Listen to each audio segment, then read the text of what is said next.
ஏன்னா கடன் வாங்குறதுக்கு பயப்படுவாங்க. சில நபர்கள் வந்து கடன் வாங்குறதுக்கு பயப்படுவாங்க. கடன் வாங்கக்கூடாது. கடன் வாங்கினா நம்ம லாக் ஆயிடுவோம்.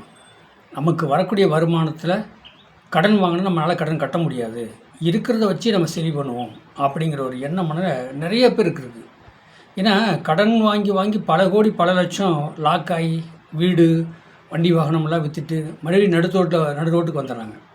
அப்போ இதை பார்த்தவங்க கூட இருக்கிறவங்களும் பார்த்தவங்களும் கூட்டாளி நண்பர்கள் எல்லோரும் பாருங்கள் கடன் வாங்கும்போதே பார்த்து வாங்குவாங்க. இது நம்ம வாங்குகிறோம் கட்ட முடியுமா, அதனால் ஏதாவது பிரச்சனை சிக்கல் வந்துடுமா அப்படின்னு யோசனை பண்ணி தான் கடன் வாங்குவாங்க. அப்போ இந்த கடன் வாங்குகிறாங்க பாருங்கள், கடன் வாங்குகிறவங்க வல்லகொல்லையாக வாங்கிடுறாங்க. விவரம் தெரியாமல் பார்த்திங்கன்னா இப்போ ஒரு இடம் அவங்க பேரில் வாங்கியிருப்பாங்க, சொந்த காசில் வாங்கியிருப்பாங்க. திடீர்னு பார்த்திங்கன்னா 25 லட்சம் 30 லட்ச ரூபான்னு சொல்லி லோன் போட்டுருவாங்க.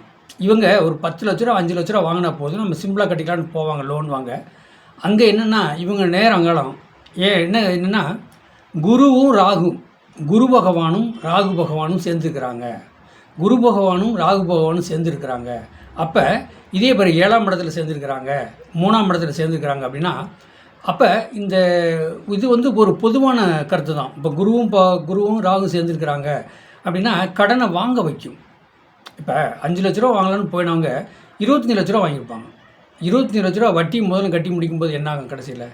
அப்புறம் அது இல்லாமல் வந்து இந்த ஆடம்பர வாழ்க்கையில் வரும்போது இன்னும் அதிகமாக கார் வாங்கணும், வீடு கட்டியாச்சு கார் வாங்கணும், இன்னும் கொஞ்சம் பெரியவங்களோட பழக்கவழக்கம் வரணும், இப்படி இந்த ஃபங்க்ஷன் நல்லது கெட்டதுக்கு போக போக கடனை வாங்கி பார்த்திங்கன்னா கடைசியில் வீடு காரு எல்லாமே விற்றுட்டு வெளியில் வந்துடுறாங்க.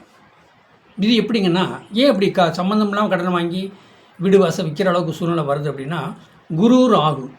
அப்போ குரு பகவான் சொல்லக்கூடாது 6ஆம் இடத்துல இருக்கிறாரு, லக்னாதிபதி 6க்கு போயிட்டார். அப்போ குரு 6ல் இருக்கார், லக்னாதிபதி 6க்கு போயிருக்காரு, 6ஆம் இடத்துக்கு 2ஆம் இடம் 7ஆம் இடத்துல ராகு இருக்கார் அப்படின்னா கடன் மேலே கடன் பல கோடி வாங்கிடுவாங்க. சரிங்க, இதை பார்த்துக்கிட்டே இருக்கிறாங்க, பக்கத்தில் இருக்கிறவங்க பார்த்துக்கிட்டே இருக்காங்க. நம்ம இவ்வளோ கடன் வாங்கி இவ்வளோ ஆடம்பரமாக வாழ்ந்தாங்க, கடைசியில் எல்லாம் விற்றுட்டு இப்போ வாடகை போயிருக்கிறாங்க, இப்போ வந்து யாரும் அவங்கள மதிக்கவும் மாட்டேங்கிறாங்க அப்படின்னு பக்கத்தில் இருக்கிறவங்க பார்ப்பாங்கல்லவா. அப்போ அவங்க என்ன நம்பாங்க, நம்ம இனிமேல் கடன் வாங்கக்கூடாது, நம்ம பார்த்து வாங்கணும், நம்ம கடன் வாங்கினா அது கட்ட தகுதி இருக்கா அப்படிங்கிறத யோசனை பண்ணுவாங்களா இல்லையா? சரி, இப்படி கடன் பார்த்து வாங்குறவங்க வாங்கினாலும் கடன் கட்டிடுவாங்க, அவங்க யாருங்க அப்படின்னு கேட்டிங்கன்னா இப்போ ராகு பகவான் குரு பகவான். அப்போ ராகு பகவான் குரு 6ஆம் இடத்துல லக்னாதிபதி 6க்கு போயிட்டார், 6ஆம் இடத்துல குரு இருந்தால் ராகு 7ஆம் இடத்துல இருக்கும்போது வாங்குவாங்க. இதே இப்போ வாங்க மாட்டாங்க, நம்ம தகுதிக்கு தகுந்த மாதிரி வாங்கிக்கணும், நமக்கு வருமானத்துக்கு தகுந்த மாதிரி வாங்கணும், அதுக்கு தகுந்த மாதிரி நம்ம கடன் கட்டி அதுலேருந்து மீண்டு வரணும்னு நினைக்கிறவங்க யார் தெரியுங்களா? ராகு அல்லது கேது. ராகு அல்லது கேது இப்போ 3, 6, 8, 12 போய் லாக் ஆகிட்டாங்கன்னு வச்சுக்க, அவங்க கடன் வாங்கினா கடன் கட்டிடுவாங்க. அவங்க கடன் வாங்கினா கடன் கட்டிடுவாங்க கண்டிப்பாக. ஆனால் அவங்களுக்கு என்ன மனநிலைலாம் நம்ம தகுதிக்கு மீறி கடன் வாங்கக்கூடாது, தகுதியாக தான் வாங்கிக்கணும், நமக்கு என்ன வருமானம் வருதோ அந்த நம்ம குடும்ப செலவு ஃபேமிலி செலவு போக மீதி நம்ம லோன் கட்ட முடியுமா அப்படின்னா தான் அவங்க வாங்குவாங்க.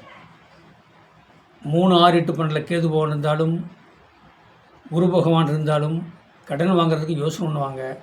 கடன் வாங்கினாலும் கரெக்டாக கட்டிடுவாங்க. பாண்டில் கையெழுத்து போட்டு கொடுத்துருப்பாங்க. அந்த பாண்டை கடனை கட்டி திருப்பி வாங்காமல் அவங்களுக்கு மனசு நிம்மதி அடையாது, நிம்மதியான தூங்க மாட்டாங்க. 5 வருஷமானாலும் சரி கடனை கட்டி அந்த பாண்டை வாங்கினது மட்டும் தான் அவங்களுக்கு நிம்மதி வரும். ஏன்னா ஒவ்வொரு நாளும் அதை நினச்சிட்டே இருப்பாங்க, அந்த பாண்டு எழுதி கொடுத்துக்கணும், அந்த பாண்டை வாங்கிடணும், அந்த பாண்டு அதனால் சிக்கலை வந்துடக்கூடாது அப்படிங்கிற ஒரு எண்ண மனநிலை. அதாவது 3, 6, 8, 12 கேது இருந்தாலும் அதே குரு அந்த மாதிரி இடத்துல இருந்தாலும் கடன் வாங்குவாங்க, ஆனால் கடன் கட்டி முடிச்சுடுவாங்க. கடன் வளர்ந்துக்கிட்டே போகாது, லாக் ஆகிடும். ஒரு குறிப்பிட்ட இதில் வாங்கிட்டு அதை கடனை கட்டி முடித்து அதுலேருந்து ரிலீஃப் ஆயிடுவாங்க. வாழ்க வளமுடன் வாழ்த்துக்கள். என்னுடைய சேனலை சப்ஸ்கிரைப் பண்ணுங்கள், பெல் பட்டன் ஆன் பண்ணுங்கள், மற்றவங்களுக்கு ஷேர் பண்ணுங்கள்.